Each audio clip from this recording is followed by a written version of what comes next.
بسم اللہ الرحمن الرحیم۔ السلام علیکم سامعین کرام، پچھلی ویڈیو میں ہم نے آپ کو بتایا تھا کہ نبی پاک صلی اللہ علیہ وآلہ وسلم کے زمانے میں خانہ کعبہ کی تعمیر کیسے ہوئی تھی اور خانہ کعبہ کی تعمیر کے دوران کون سی 3 تحریریں ملی تھیں۔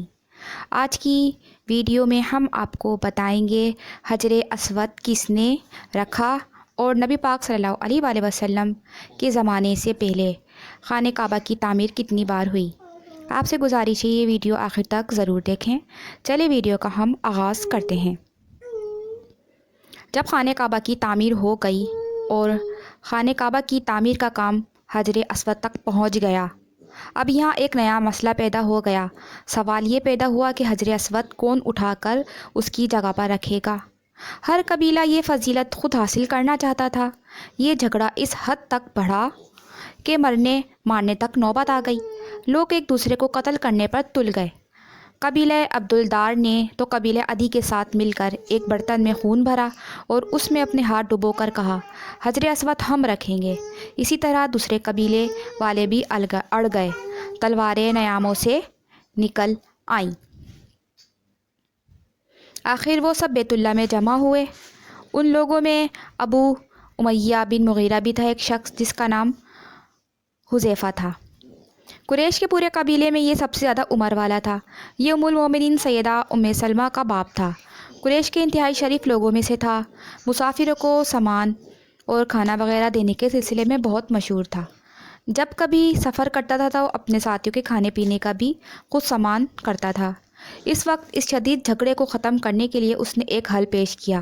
اس نے سب سے کہا کہ اے قریش کے لوگوں، اپنا جھگڑا ختم کرنے کے لیے تم یوں کرو کہ حرم کے صفا نامی دروازے سے جو شخص سب سے پہلے داخل ہو اس سے فیصلہ کرا لو۔ وہ تمہارے درمیان جو فیصلہ کرے وہ سب اس کو مان لیں۔ یہ تجویز سب نے مان لی۔ آج اس دروازے کو باب السلام بھی کہا جاتا ہے۔ یہ دروازہ رکن یمانی اور رکن اسود کے درمیانی حصے کے سامنے ہے۔ اللہ کی قدرت سے اس دروازے سے سب سے پہلے حضور نبی کریم صلی اللہ علیہ وآلہ وسلم تشریف لائے۔ قریش نے جیسے ہی آپ کو دیکھا پکار اٹھے، یہ تو امین ہیں، یہ تو محمد ہیں، ہم ان پر راضی ہیں۔ اور ان کے ایسا کہنے کی وجہ یہ تھی کہ قریش اپنے آپس کے جھگڑوں کے فیصلے آپ ہی سے کرایا کرتے تھے۔ آپ کسی کی بیجا حمایت نہیں کرتے تھے، نہ بلا وجہ کسی کی مخالفت کرتے تھے۔ پھر ان لوگوں نے اپنے جھگڑے کی تفصیل آپ کو سنائی۔ ساری تفصیل سن کر آپ نے فرمایا کہ ایک چادر لے آؤ۔ وہ لوگ چادر لے آئے۔ آپ نے اس چادر کو بچھایا اور اپنے دست مبارک سے حجر اسود کو اٹھا کر اس چادر پر رکھ دیا۔ اس کے بعد آپ نے ارشاد فرمایا کہ ہر قبیلے کے لوگ اس چادر کا ایک ایک کنارہ پکڑیں، پھر سب مل کر اس کو اٹھائیں۔ انہوں نے ایسا ہی کیا۔ چادر کو اٹھاتے ہوئے اس مقام تک آ گئے جہاں حجر اسود کو رکھنا تھا۔ اس کے بعد نبی اکرم صلی اللہ علیہ وآلہ وسلم نے حجر اسود کو اٹھا کر اس کی جگہ رکھنا چاہا، لیکن اسی وقت ایک نجدی شخص آگے بڑھا اور تیز آواز میں بولا کہ بڑے تعجب کی بات ہے کہ آپ لوگوں نے ایک کم عمر نوجوان کو اپنا رہنما بنا لیا ہے، اس کی عزت افزائی میں لگ گئے ہو۔ یاد رکھو یہ شخص سب کو گروہوں میں تقسیم کر دے گا اور تم لوگ کو پارا پارا کر دے گا۔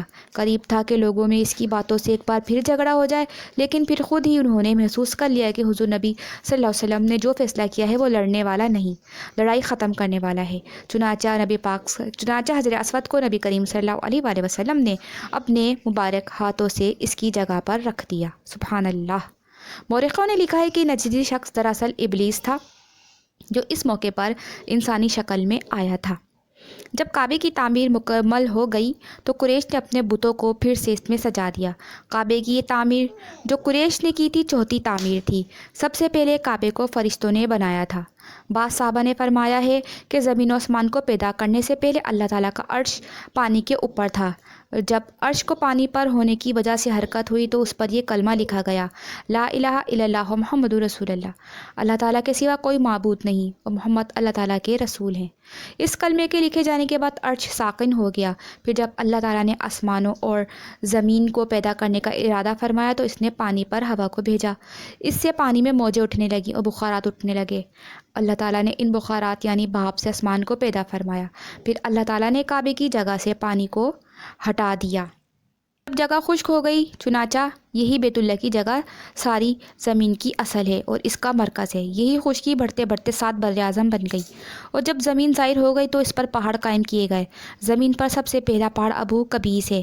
پھر اللہ تعالیٰ نے فرشتوں کو حکم فرمایا کہ زمین پر میرے نام کا ایک گھر بناؤ، تاکہ آدم کی اولاد اس گھر کے ذریعے میری پناہ مانگے۔ انسان اس گھر کا طواف کریں جس طرح تم نے میرے عرش کے گرد طواف کیا ہے، تاکہ میں ان سے راضی ہو جاؤں۔ فرشتوں نے حکم کی تعمیل کی، پھر آدم علیہ السلام نے خانہ کعبہ کی تعمیر شروع کی، اس کے بعد حضرت ابراہیم علیہ السلام نے خانہ کعبہ کی تعمیر کی۔ اس طرح قریش کے ہاتھوں یہ تعمیر چوتھی بار تھی۔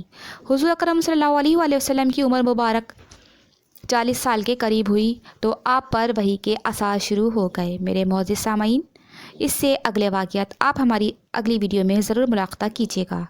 شکریہ۔